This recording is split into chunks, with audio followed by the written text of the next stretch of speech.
Hello and welcome to On a Darker Note. Today we will be looking into Anatoly Moskavin, the man who kept mummified corpses as dolls. Before we get into it, if you like true crime or history videos, give this video a thumbs up and don't forget to hit subscribe. Anatoly Moskavin was born on the 1st of September 1966 in Gorky, Russian SFSR, Soviet Union. As a child, Anatoly would walk through graveyards with his friends, usually the Krasnaya Etna Cemetery. He said this was where his interest in the dead first spawned after he witnessed the funeral of an 11-year-old girl. Allegedly, members of the procession forced him to kiss her face. He was quoted, "An adult pushed my face down to the waxy forehead of the girl in an embroidered cap, and there was nothing I could do but kiss her as ordered." He was described as being incredibly smart and was one of the highest achievers in his class. He struggled to connect with his peers and often spent time alone, where he taught himself several languages. When he was 9 years old, he was approached by a man when walking home from school who pulled him away and essayed him. He told no one until he was 50 years old. After this, he turned into an angrier child, but his parents left him to it rather than finding him help. As he got older, he graduated from Moscow State University. He was well known in academic circles where his main interests were in Celtic history and folklore. He was extremely interested in cemeteries, burial rituals, death, and the occult. He lived in his parents' house, but they often left him alone, choosing to travel instead of spending time with their son. He was known by his peers as an eccentric but genius man, and he kept a personal library of over 60,000 books. He had such a wealth of knowledge around death that he was asked by local papers to contribute to any articles about death. Between 2005 and 2007, he was hired to list the names of the dead in over 700 different cemeteries in the region. He pretty much lived in the graveyards, eating and even sleeping there during his work. If he happened to see an empty coffin lying around, he would lie in it to sleep on a night time. Eventually, people began to report him as they thought he might be vandalizing graves. Police found him, but once he showed evidence of his work, they left him to it. But they did question him again after bodies started to be dug up.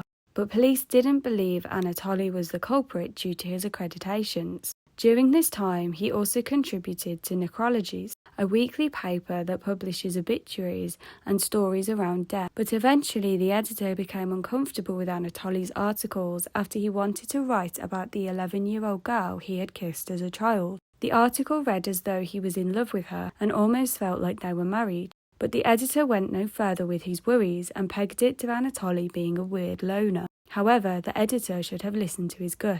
Anatoly was suspected again of vandalizing a gravesite, only this time he was detained on the 2nd of November 2011. The police decided to search his apartment, and what they found was shocking. At first, all they could see was piles of papers and books so cluttered they could barely find the floor. But then they started to notice dolls, clothing, and dresses. These dolls were so big they were the same size as actual children, dressed in bright clothing and lying all over the apartment. They all had beige fabric across their faces and painted on eyes. However, upon a closer inspection, officers realised these dolls were in fact mummified corpses of human children. The oldest was 19, the youngest just 3. Police found a total of 26 bodies that Anatoly had stolen. He had also taken nameplates, maps of cemeteries, and instructions on making the dolls. Police believe he may have stolen as many as 150 bodies. When questioned, he said he had been making the dolls for 10 years, even when he lived with his parents. His mother was quoted, "We saw these dolls, but we did not suspect they were dead bodies inside. We thought it was his hobby to make such big dolls and did not see anything wrong with it." His neighbours also noted a sickly sweet smell, but did not conclude that it meant dead bodies. Anatoly said he made the dolls because he wanted his own family. He had even tried to adopt, but his low income meant he was denied. He said he had no feelings for the children other than fatherly, but he did feel the children were lonely because their actual parents had abandoned them. Anatoly believed he was giving them a home and preserving them until science developed enough to bring them back to life. He found the girls by reading obituaries, and if he felt he resonated with them, he would visit the grave and sleep on top of it.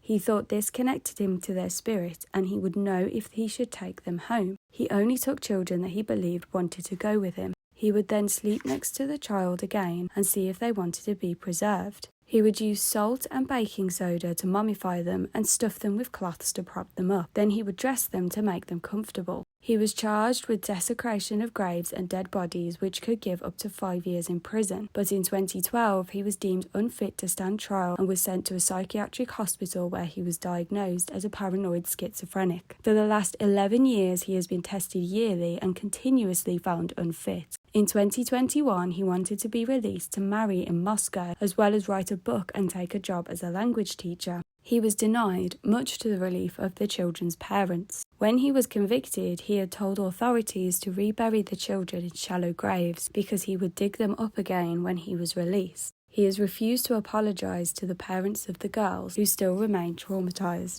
Let me know in the comments what you think of today's video. Do you think that Anatoly should be released? Or do you think he should stay in the hospital? Thank you for watching, and don't forget to subscribe.